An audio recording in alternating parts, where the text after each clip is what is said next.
Hello everyone, and thanks for joining us for today's event, Investigating China's Economic Coercion, the Reach and Role of Chinese Corporate Entities.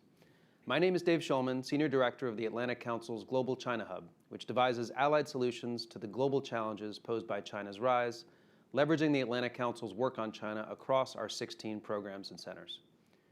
In recent years, China has increasingly leveraged its growing economic influence in pursuit of its strategic goals. All major countries do this, of course, but China's elevation of the economic tools of statecraft to a central role in its foreign policy toolkit make Beijing's approach distinctive. In particular, the connection between Chinese companies and the Chinese Communist Party is fundamentally different from that of Western companies and their governments.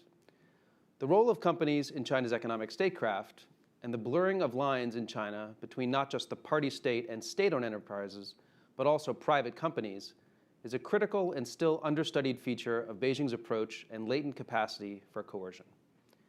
Indeed, there are now numerous examples of Beijing directing corporate entities to meet its strategic demands, highlighting the party state's increasing penetration of private firms through mixed ownership structures. Beijing's growing use of corporate entities as a part of a more assertive foreign policy approach is also attributable to their role as useful, non-transparent mechanisms through which China can leverage its influence while maintaining plausible deniability. When need be, China can make clear its preferences or signal threats if those preferences are ignored through what are often obscured connections, thereby preserving its desired image as a responsible, impartial driver of other countries' economic growth and development. As awareness has grown of the risks of economic dependence on China, including through engagement with Chinese companies, de-risking has become an increasingly popular policy prescription. However, successfully reducing over-reliance on China requires a nuanced awareness of where exactly the risks lie. Even as Beijing solidifies its control mechanisms over corporate entities, it cannot and should not be assumed that the party's command over Chinese firms is ironclad. Chinese corporate entities do often act on incentives that are independent of the state's interests. The party state itself can have conflicting aims for China's economic engagement, and of course the connections between the party and corporate entities are often difficult to identify. The uncertainties don't stop there. What makes a prospective target country more vulnerable to Chinese economic coercion and influence operations? What factors make some countries more resilient to coercive attempts? And how can we achieve a better fidelity on the role of corporate entities in China's economic statecraft and potential coercive actions? Without better understanding of the mechanisms through which Beijing acts through corporate entities and how it assesses the costs and benefits of engaging in a coercive attempt, government officials and other stakeholders will not be well equipped to protect their security interests. Today's event is the culmination of a year-long investigative project aimed at bringing clarity to these issues, led by Global China Hub non-resident fellow, Dr. Will Picos. In his new report, Investigating China's Economic Coercion, the Reach and Role of Chinese Corporate Entities, which is now publicly available on the Global China Hub's website, Dr. Picos identifies a number of distinct factors to help us assess vulnerability to Chinese economic coercion. And today we've gathered an incredible group of experts to discuss his findings. But before we kick off our panel, I'd like to introduce our keynote speaker, Dr. Melanie Hart, who serves as the Senior Advisor for China and the Indo-Pacific in the Office of the Undersecretary of State for Economic Growth, Energy, and the Environment. In this role, Melanie coordinates China's strategy and policy for the Undersecretary across multiple Biden-Harris administration priority lines of effort. Prior to joining the department, Melanie served as Senior Fellow and China Policy Director at the Center for American Progress, where she led the center's work on China and U.S.-China relations. Melanie, we're honored to have you here to kick off today's event. And for our audience members, if you'd like to submit a question for Melanie, please go to askac.org. That's askac.org. Melanie, thanks for being here. The floor is yours. Great. Thank you for having me. First of all, I'd like to commend the Atlantic Council for doing this work. You know, Beijing's tactics are opaque by design. So when the expert community does work like this to bring those actions and associated risks to light, that's a great contribution, and that really helps policymakers to get this right. Across the globe, Beijing exploits the vulnerabilities of our allies and partners to threaten and coerce them into following its dictates. Beijing's economic bullying undermines U.S. national security and foreign policy interests and the rules-based order. So we are not standing idly by. When nations face PRC economic coercion, the U.S. government is willing and able to help. So today I'd like to share some background on how our economic coercion work evolved at the State Department and where we are now. In fall 2021, Lithuania allowed Taiwan to open a representative office in Vilnius and to call it a Taiwan office instead of using the city name Taipei office.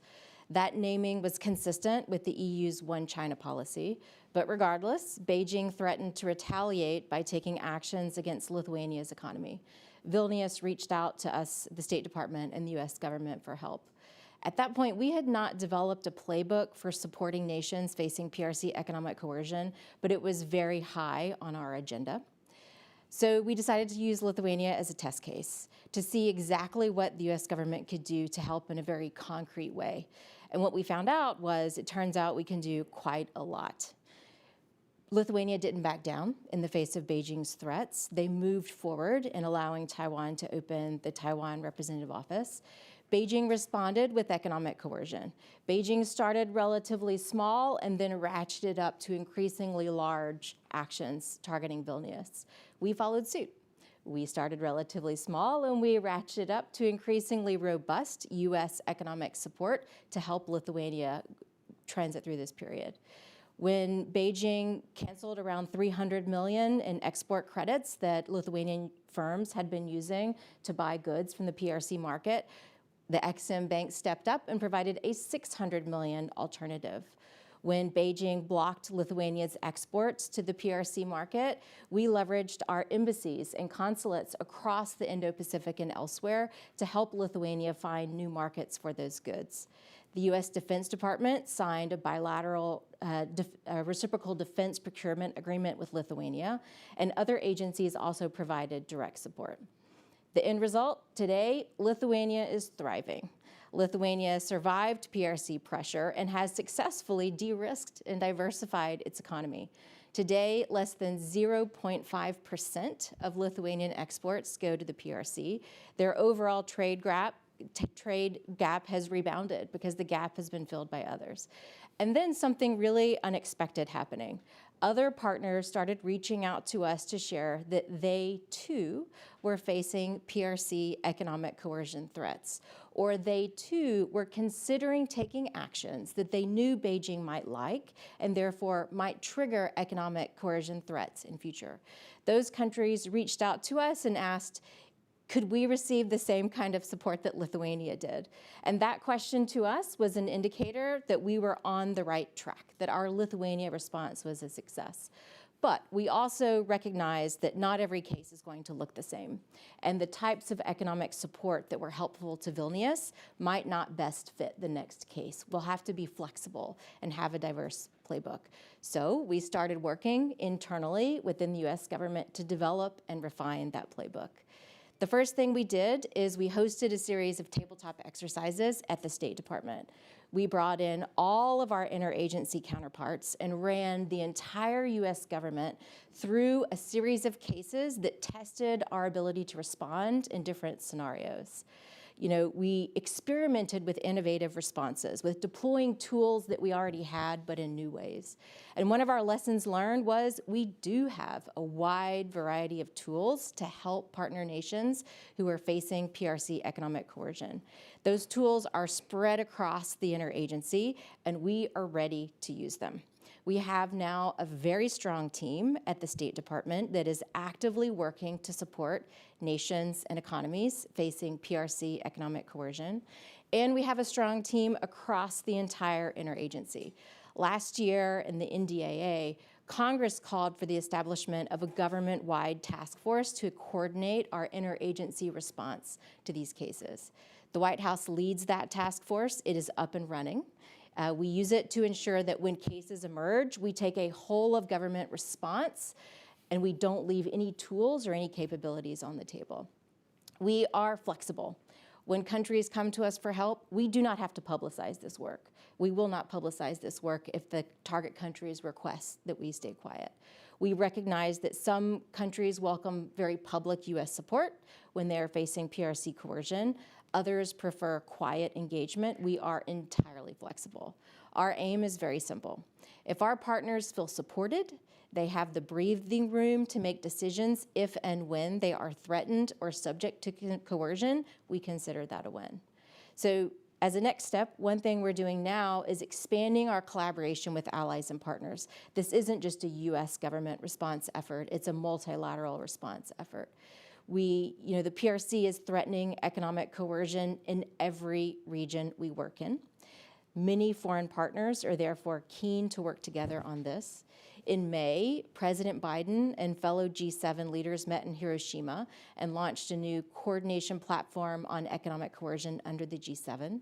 This platform is designed to increase our collective assessment, preparedness, deterrence, and response to economic coercion, and to further promote collaboration and cooperation with partners beyond the G7. Japan has done great work leading this effort under its G7 presidency, and the new platform represents a big step forward in multilateral coordination. Next year, Italy will take over as G7 president, and I just returned from a visit to Rome with Undersecretary Fernandez, where we heard some of Italy's early thinking for its G7 presidency. We have full confidence that Italy will continue this important work, and we look forward to supporting those efforts next year. We're also coordinating on economic coercion response with other partners as well, both bilaterally and in small group forums. Many nations around the world viewed the recent PRC export restrictions on gallium, germanium, and now graphite as laying groundwork for future economic coercion. That's driving even more interest in this work and an even stronger commitment to work together in a coordinated ally and partner effort. This is a rapidly evolving line of effort. So in conclusion, from a US government perspective, our door is open to any country or economy facing PRC economic coercive threats now, or considering actions in their own interest and fearing that that could trigger PRC economic coercion. Our door is open. We welcome a quiet conversation. We cannot promise any particular types of assistance in advance, but we always welcome a discussion, and we are more than happy with any of our partners to share what we know about Beijing's playbook and recent cases. Our door is open. You are not alone. We are always ready to serve as a resource. Thanks, Dave. Great, thank you, Melanie. I think that it's really an excellent overview of how the US government is thinking about this and how the approach has evolved over the last several years. I see we have some questions coming in. I want to take the moderator's prerogative here, though, and ask, you talk about how there are now, economic threats of coercion from China now happening across the globe. Given that this is such a massive subject, is there a way to prioritize focus when we think about these challenges, because there's only so many resources and people like yourself and your team who are able to address these issues? So how do you prioritize? How do you decide where to focus? Sure, great question. We prioritize based on who walks in the door and reaches out. If countries come to us for help, they become our priority. If we have partner nations, partner economies who say they're facing coercive economic threats or actions, and that's making it difficult for them to exercise their own sovereign interests, they're our priority. So we're here, the door is open, and if countries, economies, partners of any kind want to reach out, welcome to the priority list. Okay, that's a great answer. So let's go to the list of questions here from the audience. And the first one I want to ask is, because kind of on a more broad base in terms of China's economic toolkit, statecraft toolkit, does the US government have a proactive strategy to help countries de-risk or diversify away from China rather than a reactive strategy when the PRC engages in economic coercion? Sure, that's a really great question. So we have two interrelated lines of effort. I think of economic coercion as being kind of emergency crisis response, the ambulance service that comes if you're in an accident. But we also have a longer range efforts to help the United States and all of our partners and allies diversify and make our supply chains more resilient so that we're not overly dependent on any one country, particularly any one authoritarian country. So, that's our effort to diversify. We have the critical minerals, the Mineral Security Partnership that's working with 14 plus nations to help make our critical mineral supply chains more resilient. I can assure you that gallium, germanium, and graphite are high on the priority list there. We have some efforts in the clean energy space. We have supply chain efforts across the board. that is a major focus on medium to longer term supply chain diversification, and it's crucially important. But at the same time, if someone faces economic coercion risks tomorrow while that work is ongoing, they may need some special emergency response, and we're here to provide that as well. Okay. I think we have a good question here to transition a little bit. You've talked a lot about the U.S. government approach. This is, I think, more on kind of, tapping into your expertise on China and how you think what's driving China. And the question is, what does China's economic coercion targets reveal about China's overall economic strategy? Good question. So I can't talk about particular targets who haven't asked me to be public about that. Right. As I said, we are flexible in what we publicize and what we don't.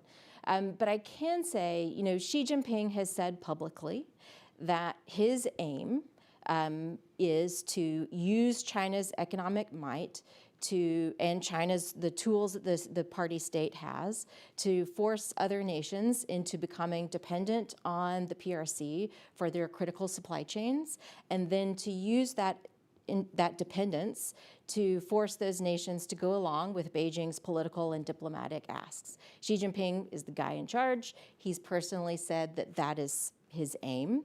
He said that publicly. And economic coercion is just the manifestation of what that looks like. From a U.S. government perspective, we view it as undermining our foreign policy and national security interests if partner nations around the world are unable to make their own choices free from coercion. Therefore, we view it as a priority to step in and provide that support. Okay, great. One more question I think we have time for here.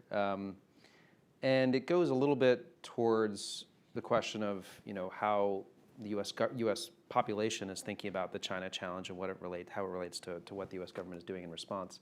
This is a bit out of your lane, but I think you might have some interesting thoughts on it.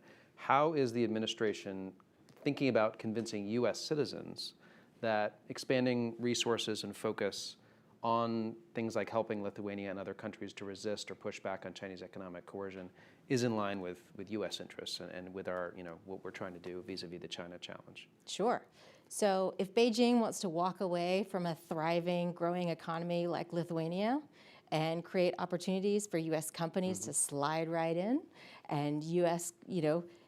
companies to sell the products that they're no longer buying from Beijing, we are there. We're there to help fill that gap. The $600 million Exim Bank line of credit that I mentioned, that is only able to be used for buying products from U.S. firms. So if China wants to, walk away from great market opportunities, and we can utilize that to create good opportunities for U.S. workers, U.S. businesses, and the U.S. economy, we view that as a win-win. That's a great answer, and I think a good point to end on. So thank you again so much for your time, Melanie. I think this was a fantastic way for us to set up the conversation to come and to segue into the content of the report they're going to hear about just in a moment. So thanks very much. Great. Thanks for having me, and congrats again on the report. Thank you. So next, it is my privilege to introduce our moderator, Michael Martina, who's a foreign policy correspondent covering U.S.-China relations for Reuters in Washington. Michael joined the Bureau in January 2021, and prior to that, he covered China for Reuters out of Beijing, where he lived for 13 years. Michael holds a master's degree in China Studies from the University of Washington. Michael, we're so happy to have you here today to moderate and to guide our discussion. Take it away. Thanks, David. Appreciate it. Yeah, it's a pleasure for me to be here at the Atlantic Council, and it's a pleasure for me to introduce William. And I've read his paper. It's online. I encourage everybody to read it. It's a very interesting read. William Picos is a non-resident fellow with the Atlantic Council, Atlantic Council's global China hub, that is. He has a PhD in political science from the University of Pennsylvania, where his research focused on alignment policies in Southeast Asia, U.S.-China competition for influence, and Indo-Pacific security issues. Previously, he was a non-resident fellow at the Pacific Forum and worked at the Council on Foreign Relations and at the U.S.-China Economic and Security Review Commission. His analysis and commentary is often featured in various media outlets, and for example, CNN or South China Morning Post, and also on the Council for Foreign Relations. It's my pleasure to introduce William. He's going to run us through a few key points from his paper, and then we'll have a discussion. Thanks.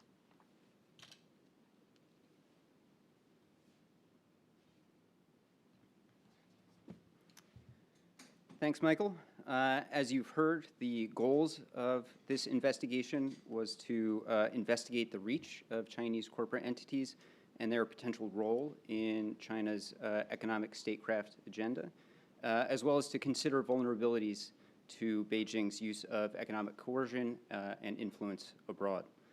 Chinese corporate entities offer Beijing an attractive potential means through which to pursue geopolitical goals. Their expanding economic ties around the world are an important source of bargaining power, and these entities offer plausible deniability and non-transparency for strategic actions. They are, of course, part of a state capitalist economic system in which Xi Jinping and the CCP have increasing number of control mechanisms through which to direct or affect the behavior of state-owned enterprises and private businesses alike. There were two main challenges in pursuing this investigation. First is the factual undertaking of understanding the reach of these entities. They operate obscure networks of companies, individuals, subsidiaries, and acquisitions. And without a better understanding of this reach, it's difficult to discern where risk and vulnerability lies. As part of this project, we used a variety of sources. Some of the most important included large databases such as Graph, which aggregates large amounts of data, corporate data, into a single platform. Company websites, which have a lot of useful information. They are incentivized to publicize some of their operations, and we can take advantage of that as researchers. And local knowledge and expertise, which was key to uncovering some previously, or at least less advertised, cases of Chinese ownership. The second challenge lies in identifying how and when Chinese entities are involved in China's economic statecraft. Establishing strategic intent for these behind their actions can be difficult. China has incentives to hide their coercive and influence efforts. And when funneled through entities, it's even more difficult to discern the extent of these efforts and figure out how best to counter them. At the same time, I want to note that these entities have commercial stakes in play outside of CCP interests. We should not always or simply assume that the CCP has direct control over the actions of these entities. This is certainly a blurry line, but determining when their actions are based on strategic versus business interests will allow us to better focus our efforts on Chinese economic activity that poses a real threat, an actual threat to U.S. and allied economic and national security interests.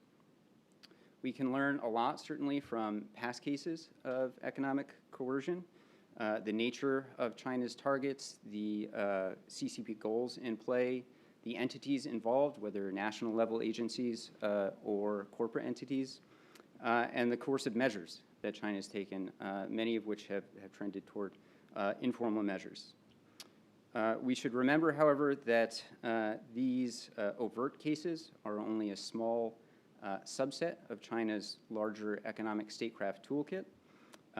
In that sense, and in thinking about the extensive reach of Chinese corporate entities, we also need to think about expanding our perspective to include not only economic coercion cases, but also other possible avenues through which China can exert its policy preferences and other areas of vulnerability. In the report, I discuss 5 factors in assessing this vulnerability in a prospective target, the level of dependence on China in the target industry and country, the presence of non-Chinese alternatives in the target country, the substitutability of goods and services for China, the strategic importance of an industry for China and the target country, and domestic political attitudes toward China in the prospective target.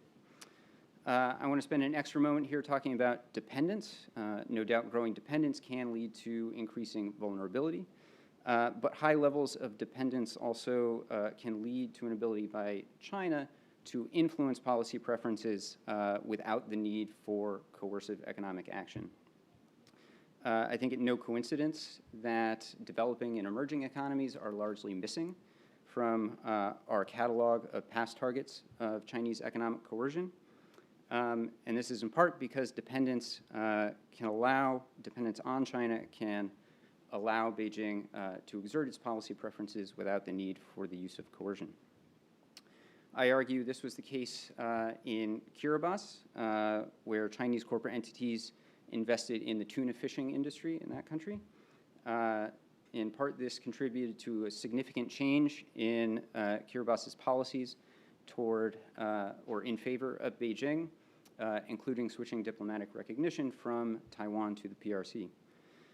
The other case studies in the report assess the degree of risk posed by Chinese ownership in the grain trade in Romania and container transport and shipping logistics in southeastern Europe.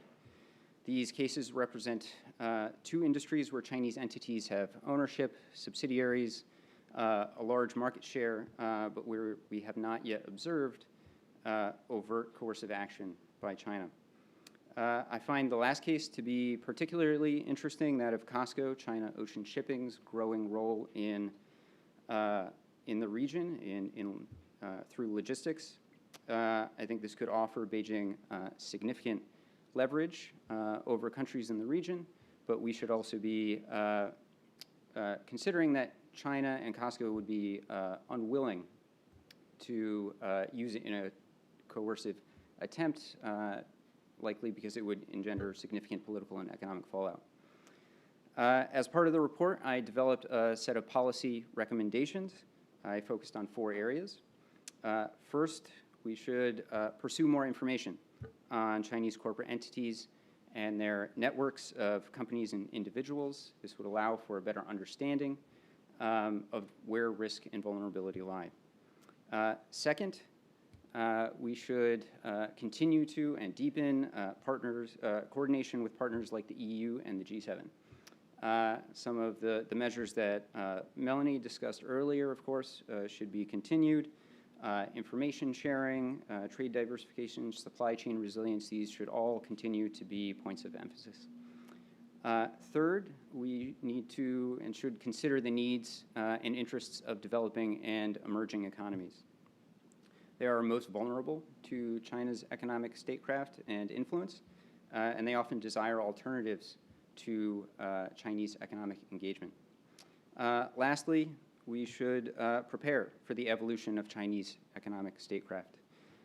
We should, of course, continue to learn lessons from past cases of Chinese economic coercion, but also think about the more formal measures that China is putting in place, the unreliable entities list, the export control law, and we should be thinking about the ways in which the reach of Chinese corporate entities could be involved in these, the use of these tools. With that, I'll turn it back to Michael, and I look forward to our discussion. Well, thank you, William. Appreciate it. We're lucky to have with us several other excellent panelists who I have been reading for a long time, and I've learned a lot from all of them. I'd like to introduce them. Here at the desk with us, we have Liza Tobin.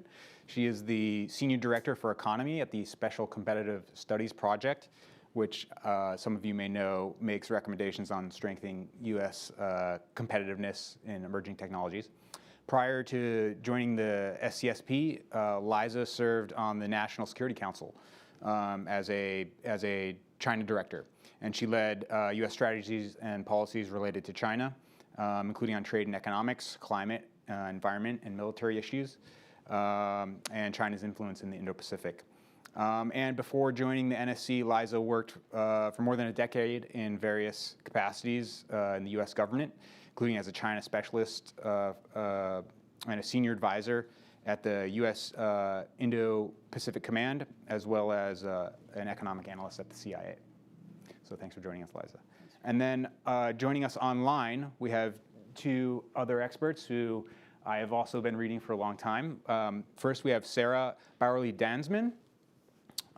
She's a resident senior fellow here at the Atlantic Council's Geoeconomics Center, for economic statecraft, and she is an associate professor of international studies at Indiana University, Bloomington, where she specializes in the political economy of international investment and finance. And from 2019 to 2020, she was a Council on Foreign Relations International Affairs Fellow, and where she worked at the U.S. Department of State as a policy advisor and a foreign investment security case analyst. And we also have Isaac Cardin, who is a senior fellow for China Studies at the Carnegie Endowment for International Peace. He's also an adjunct professor at Johns Hopkins SAIS and was formerly a professor at the U.S. Naval War College. And his research focuses in China's maritime power, maritime disputes, and international law of the sea. He has an excellent paper that I have on my desktop. I constantly refer to it about China's the civilian military nature of China's global port development. And he got his PhD from Cornell University. So I want to thank you all for being here to talk about Will's paper. William, let me go to you first with a question. I think there is, at least here in Washington, growing awareness about Chinese companies and how they operate, whether that's state-owned or private companies, and the degree to which they potentially could be under the sway of the Communist Party.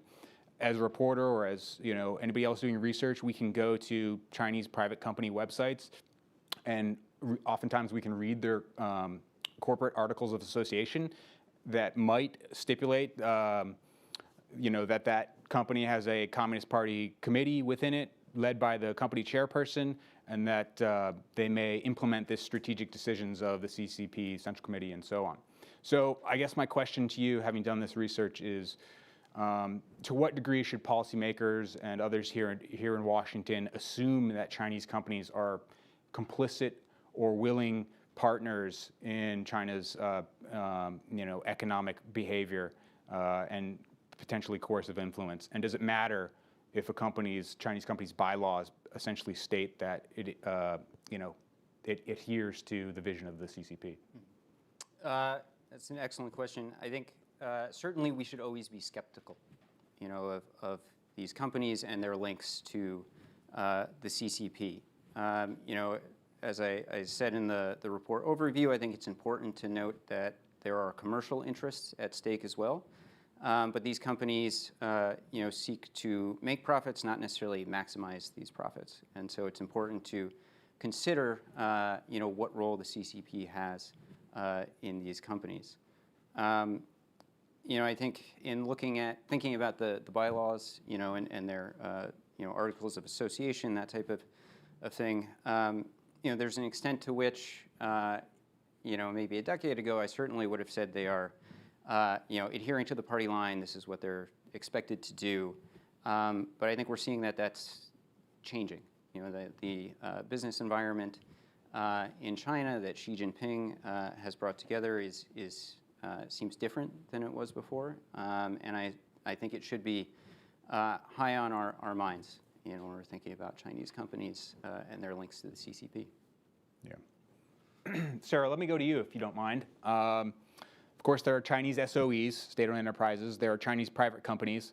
And I think there's probably also growing awareness about sort of a gray area involving ostensibly private, Chinese firms in which there is government or SOE equity ties.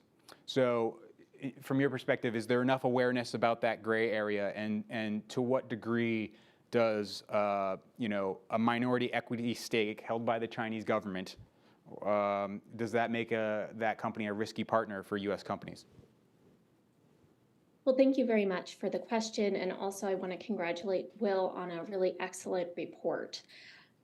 So I think that one of the things that is really interesting about this report is that it helps to really lay out the ways in which taking investment positions in local companies creates leverage for economic coercion, which I think, within the U.S. and also other advanced economies, there's more and more conversation about this, but oftentimes the discussions around economic coercion focus largely on trade networks and debt. And so I think that it's helpful for us to think about economic coercion through these investment channels as well. And to that end, many advanced industrial countries, at least, have been developing and strengthening their investment screening mechanisms in recent years. And many of these investment screening mechanisms emphasize SOEs as being of particular concern, and that they'll look at them more closely than perhaps investment by private entities. The issue is that in many of these investment screening mechanisms, there's this interest in trying to keep coverage limited to a few sectors of the economy that are kind of considered the most potentially kind of sensitive or strategic. And I think that one of the things that Will's report highlights is that sometimes sectors that maybe might not be seen as strategic, such as fishing, could be if government-connected firms are able to kind of take over or be able to control a outsized share of that particular sector. And so I think that when we're considering these kind of gray areas, we have to think about not just whether a firm is connected to the CCP or not, and how we can ascertain that within the context of a domestic political economy that makes a lot of those connections hard to see, but also what are the types of sectors that most need to be protected. And so I think that when we combine those 2 points, we'll see that countries are going to be more focused on these connections or potential connections in sectors that they deem of as more strategic, such as in critical infrastructure and so forth. In those cases, even if the probability that a CCP connection would lead to some sort of leverage over the domestic economy might be small, if the consequence to national security is large enough, those countries are probably going to want to prevent that investment from happening in the first place. Mm-hmm. Thank you. And Isaac, let me come to you next. As I mentioned, you've written a lot about Chinese port development. And I, at least as a reporter here, increasing concern about Chinese companies operating these port facilities. Panama Canal comes to mind. How serious do you think those concerns are, not only for the U.S. military, but outside the military realm for the CCP to coerce or have influence, operational control over port facilities? And is there evidence of that happening yet? Well, thank you, Michael, and sorry for appearing from an undisclosed location here. I hope you can see me all right. Yes. Delighted to be on a panel with such esteemed colleagues, and congrats are due to Will on an excellent report and choosing some really good subjects for cases.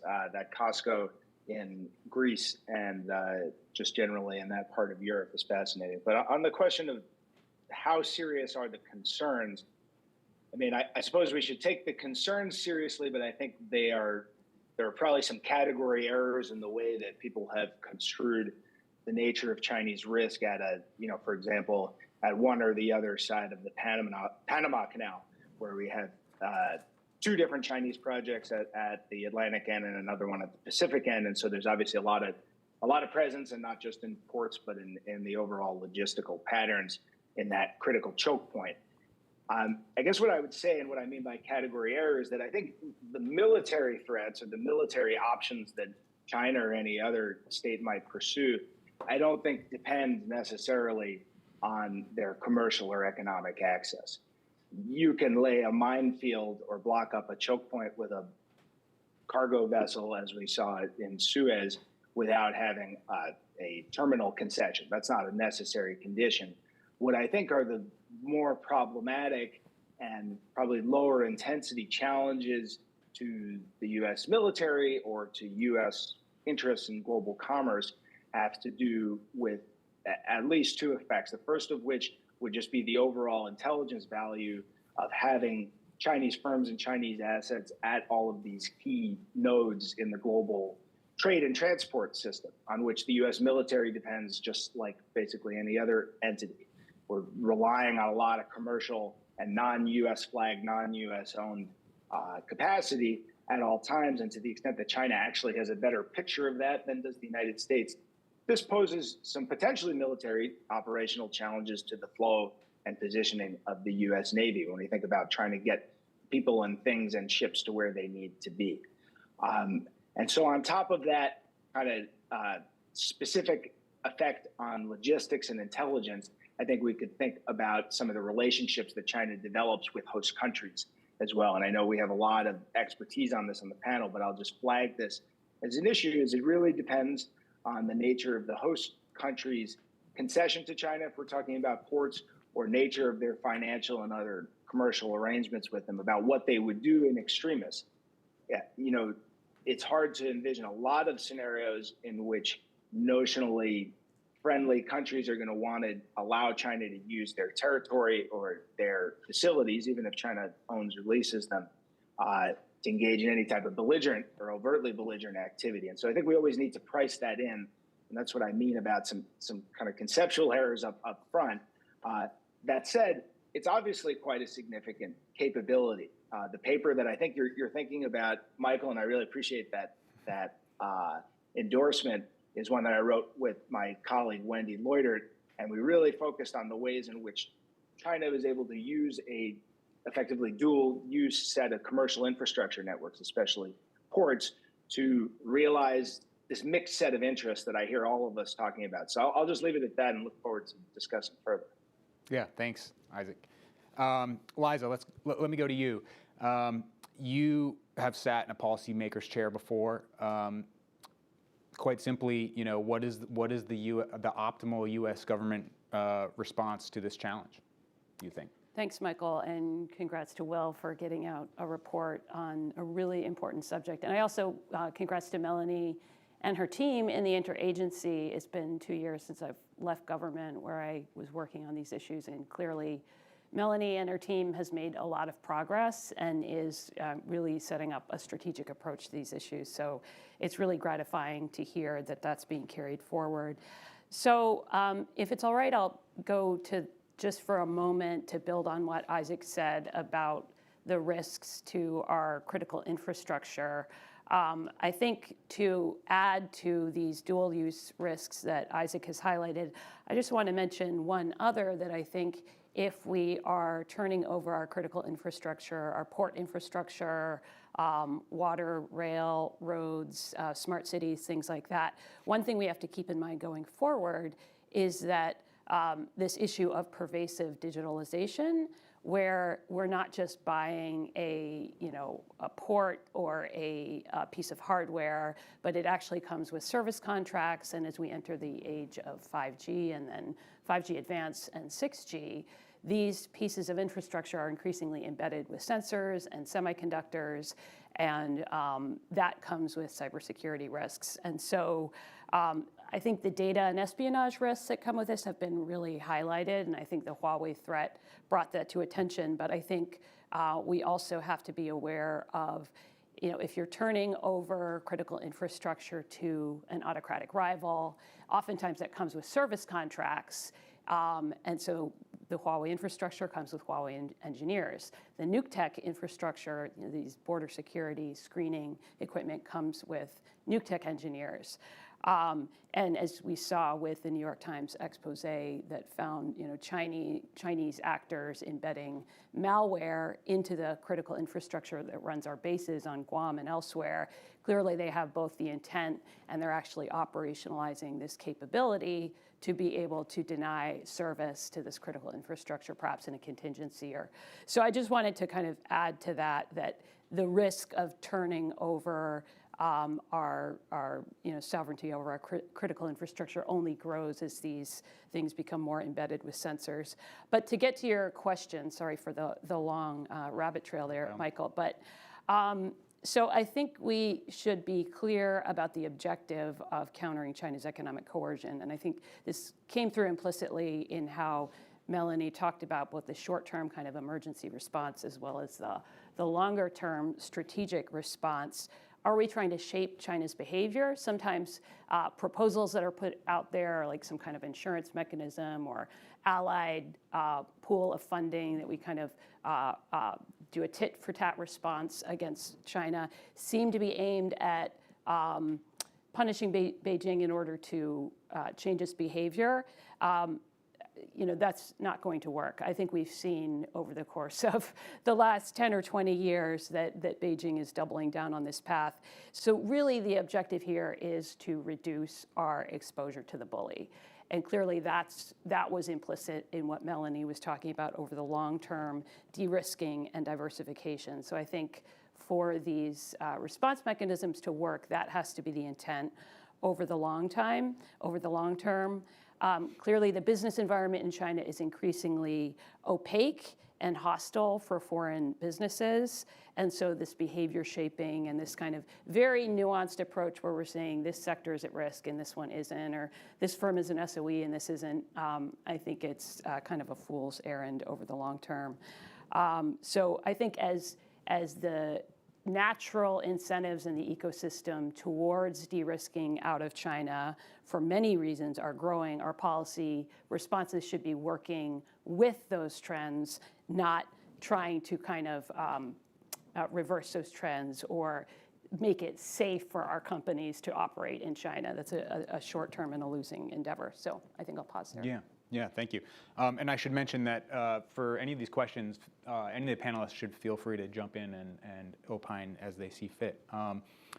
You mentioned de-risking, Liza.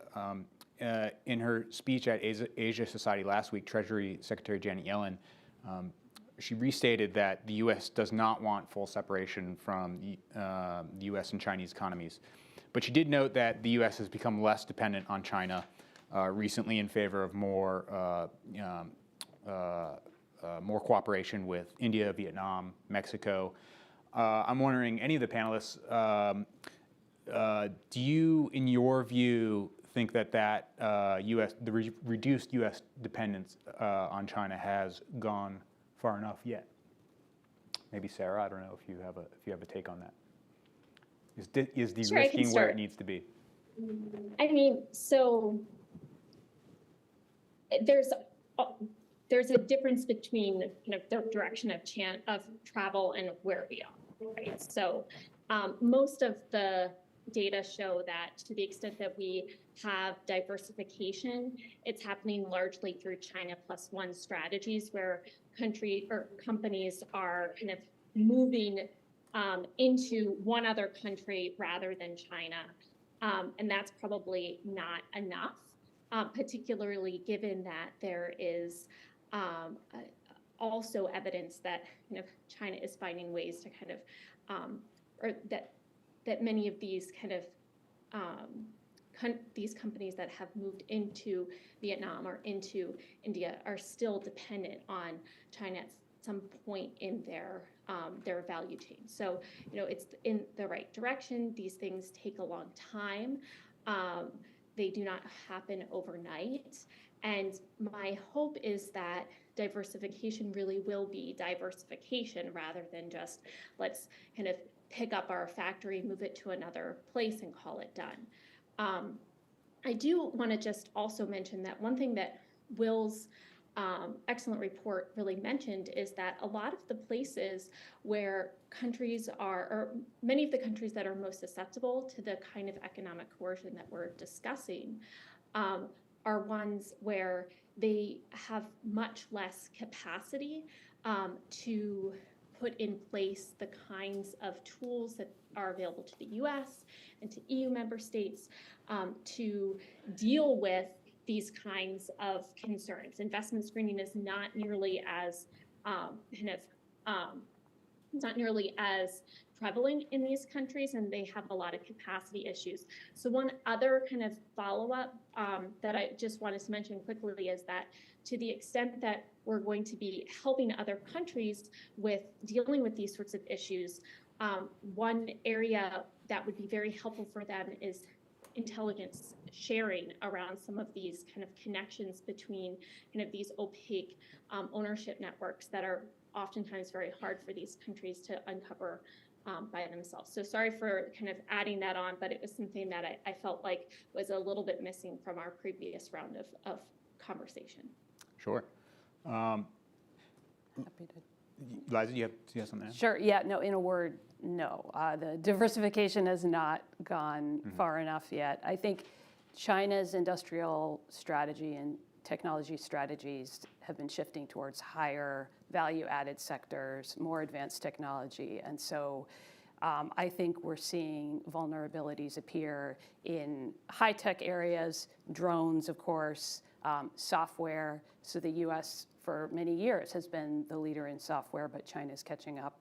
TikTok, Shein, Temu, all of these apps, clearly they're no longer as far behind in these areas.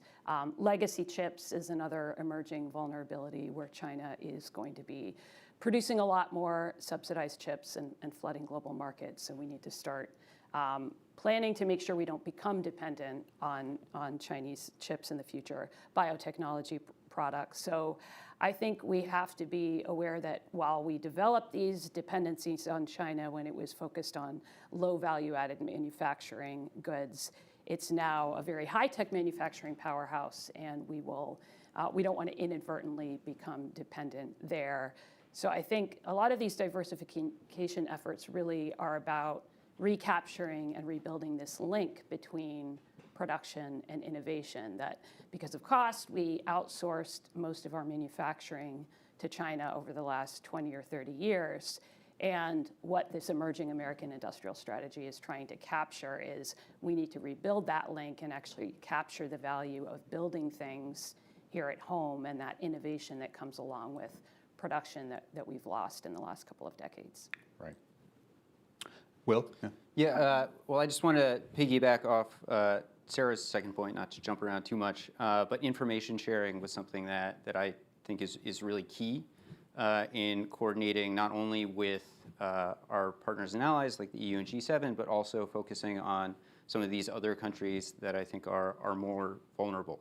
They need this assistance. It was great to hear Melanie talk about if a country is willing to come to the United States, we're there to help. That was great to hear.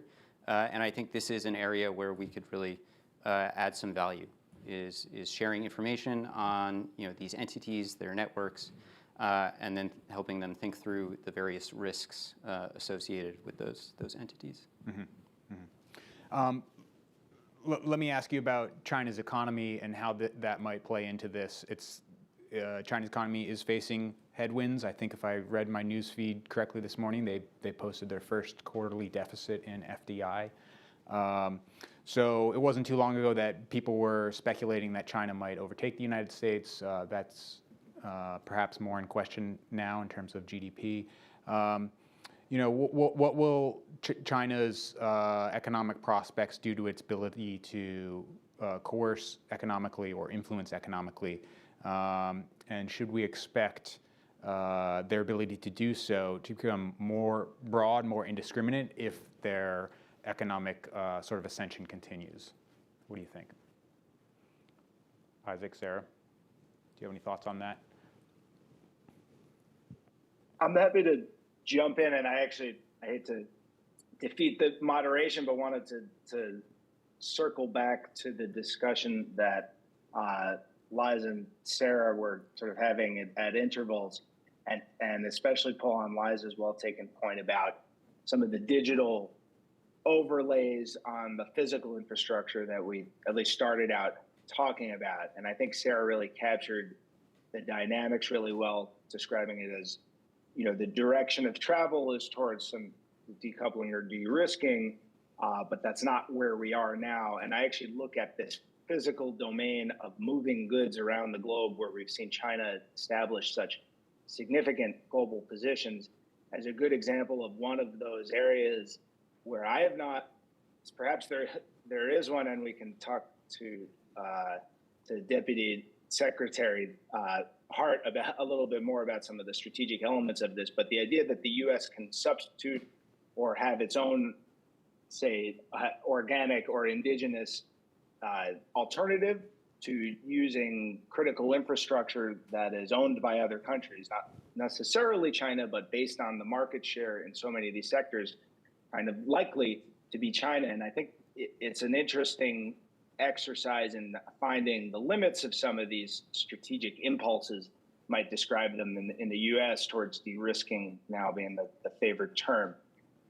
I think there is certainly a medium or longer term pathway that the United States and like-minded allies and partners are going to be pursuing to de-risk some of these maritime trades and the transactions and the flows that are so dependent on them. But again, back to Liza's point, the fact that physical side of infrastructure, critical infrastructure, is the platform for the digitalization, the pervasive digitalization, I think were Liza's words, and this other set of service contracts and other types of commercial relationships that involve telecoms and communications and social media and you name it, space, a high diversification and a much higher end set of Chinese contributions, I think, that are built on top of that physical infrastructure, that I think makes it quite difficult to envision a future in which there's not a great deal of integration on some of these sort of core trades, say, of bulk commodities around the globe. Try doing an exercise where you extract the Chinese bulker fleet and factory ports and mines and the demand of the Chinese market, et cetera, and see how well that functions. It's a system that's deeply dependent on China. And so I think kind of the creative thinking about how we, where to put the fence, how high the fence is going to be, how inevitably permeable it's going to be to some of the existing kind of baked in path-dependent characteristics of our global economy is one of the key issues that this report and discussion, I think, is framing for us. And I apologize, Michael, if I didn't get to the original question, but I wanted to make sure to deliver that to comment on the prior discussion. Thanks. No, yeah, absolutely. Address it if you. I'm happy to talk about the Chinese economy. Yeah, I think, Michael, you've raised a good point. The Chinese economy has lost its magnetic appeal recently. And I think just heightening the contrast is the U.S. economy is doing really well. I think, as interest rates rise, a lot of that FDI is being sucked out of China and into the U.S. It's great for the U.S. And to add to that, I think we've gotten ahead in generative artificial intelligence. So this new general purpose technology that holds the potential to really transform our economy and boost our productivity, we are ahead. But I think we can't be complacent. China's obviously a very large economy already. It's the number 2 economy in the world. It's very diverse. They've come back before from downturns. I don't think they're ever going to return to miracle growth, but they still have a lot of resources at their disposal. So I don't think that a secular downturn in their growth is going to lead to them having to pare back in spending, say, on military or technology priorities. So maybe they can cut back a little on funding the farmers' retirement and things like that. But I think we have to be vigilant about continuing to pursue these diversification strategies. Mm-hmm. Sure will. And then thinking about Liza's great points and turning that towards China's ability to use economic coercion. That's an area where I think the ability still exists. These corporate entities, are still engaging in economic activity abroad. And so the ability is still there. We know that the CCP still will have sort of the same goals abroad. I do think it might change China's willingness to use some of these measures for fear that it will hinder their ability, these entities' ability to do business, and that countries might restrict or limit some economic engagement. Mm-hmm. Yeah, I do want to give some time for questions that are coming in online. We have a lot coming in, so I'm just going to read out one of those. Someone writes, per Williams' report, emerging markets should be a focus area. However, U.S. companies are not incentivized to fill the development gaps in these countries. So what kinds of incentives are in the works to increase the attractiveness of U.S. economic development activities in emerging markets? Anybody have a thought on that? The administration is clearly focused on this kind of with a increased emphasis on multilateral development banks, World Bank, IMF. The reforms that have happened in the last perhaps 3 years at the Export-Import Bank, giving them more flexibility to try to work in some of these emerging technology areas to compete with China. Clearly, a lot more needs to be done. And again, returning to this point on AI, US firms are really leading here. And so one thing that my organization is thinking about is how we can capitalize on our lead in AI to have new foreign policy approaches. How do we make sure that we're aligning with other democratic market economies and governing these new really exciting large language models in a way that fits with democratic governance rather than autocratic uses of the technology that China's investing in. And, you know, please, yeah, Sarah. Sorry, I was please. just going to add on to Liza's excellent comments there. So I think, you know, specifically around infrastructure, this is where this becomes a big problem. And we see that the U.S. has, you know, changed OPIC into the U.S. International Development Finance Corporation. One of the kind of reasons for doing that was to provide more opportunities for working with other development finance organizations such as Japan's through kind of some technical kind of there were like some technical reasons why there needed to be updates to our system. Also, the Partnership for Global Infrastructure and Investment is another kind of illustration of trying to provide these alternatives to Chinese and kind of BRI branded projects. But I do think that this is going to continue to be a challenge for the US and other allies here, because one of the problems is that many of the infrastructure projects that China has contributed to just fundamentally were not commercially viable. And so it's hard for Western market-based economies to compete with such offers. So the US and allies are continuing to work to find ways to solve financing gap problems around bankable projects. But you know, the extent to which we're going to start also funding projects that fundamentally are not commercially viable is probably nil. And so that will always be an issue that will also have to be solved through diplomatic efforts and not just funneling money at the problem. Yeah, domestically, I think about some of the efforts that the Biden administration and the U.S. government is doing to promote certain industries that will boost U.S. competitiveness with regard to China. I think about the IRA, the Inflation Reduction Act. I'm wondering, in certain sectors, maybe EV batteries or even battery storage systems that come to mind. China's obviously a chief competitor in this realm. Should U.S. taxpayers be okay with potentially subsidizing Chinese firms under these kinds of laws here in the U.S., or does the U.S. government need to be more stringent in how it implements these kinds of laws? Anybody have an idea about that? I think the IRA is a historic investment in making green technology here in the United States. It's a really key challenge because China is far ahead of the U.S. in its EV battery manufacturing capability. And yet this is a once in a generation, perhaps, opportunity, $370 billion. And so I think we have to get it right. And we have to place a value on production-driven innovation here at home.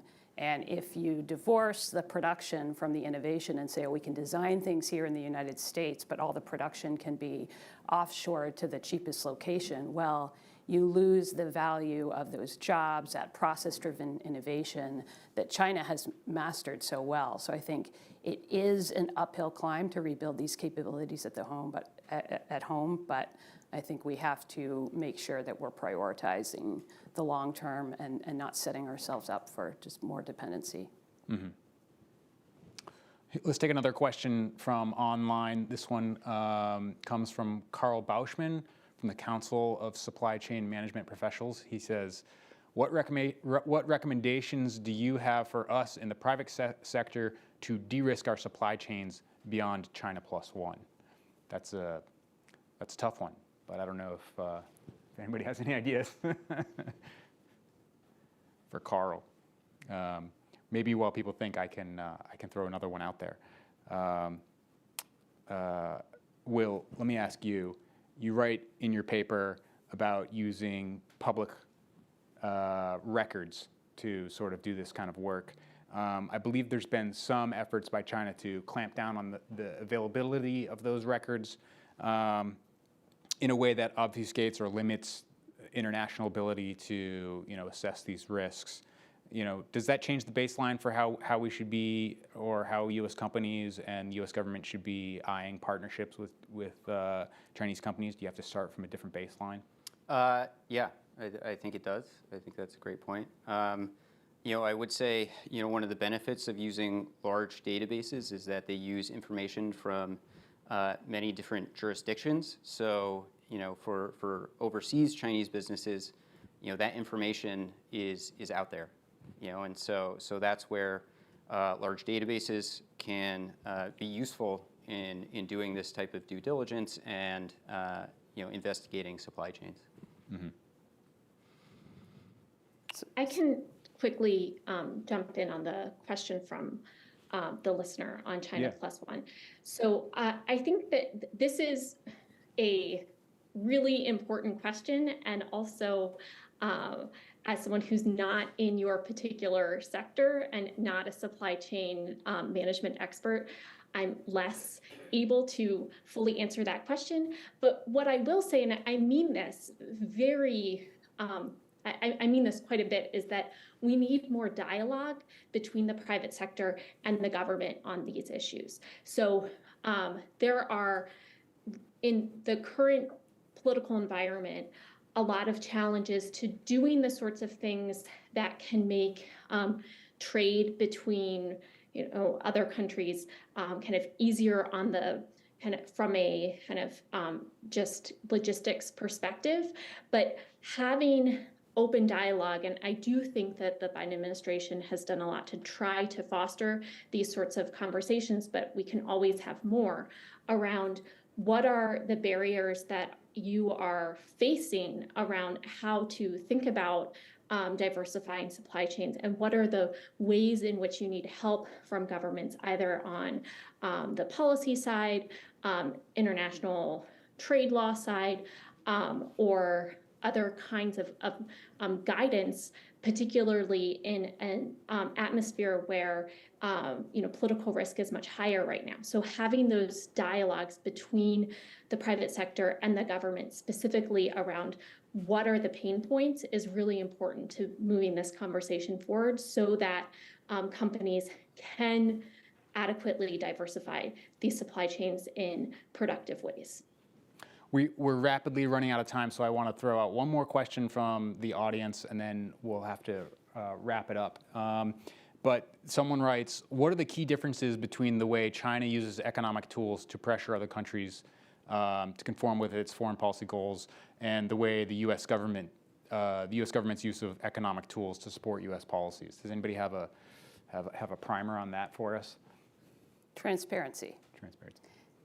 The U.S. government has I can tell you as a former CIA analyst and someone who's worked in national security positions most of my life, the U.S. government has a very hard time hiding what it's doing, even if it's trying to. We're an inherently transparent society that operates according to the rule of law. Not perfectly, but that's generally the way things work, and that's in complete contrast to an increasingly opaque environment in China where the rule of law is a tool of the party.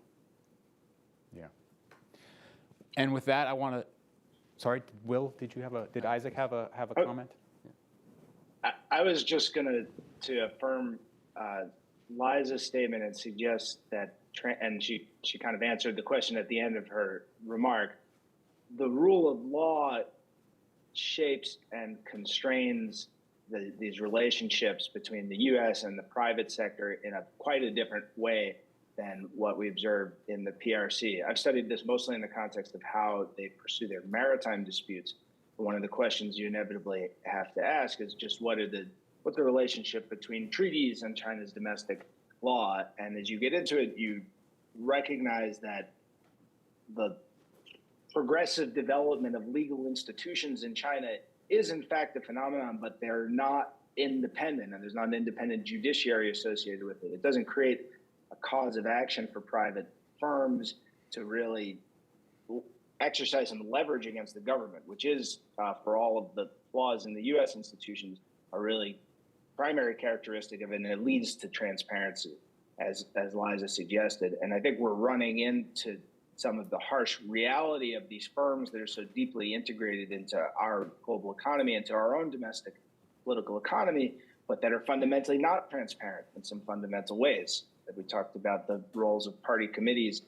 Law firms are now really, really struggling with how to represent that risk factor in a 10K disclosure or other ways of understanding how the political economy functions there without the level of transparency imposed by rigorous rule of law systems. And I think that ends up being a really tough problem.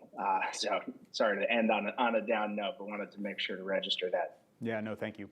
And we're technically over time, so I think we're going to have to wrap it up here. But I want to thank all of the panelists: Sarah, Isaac, Liza, William. Congrats on your paper, and appreciate the audience tuning in for this program. And thanks again.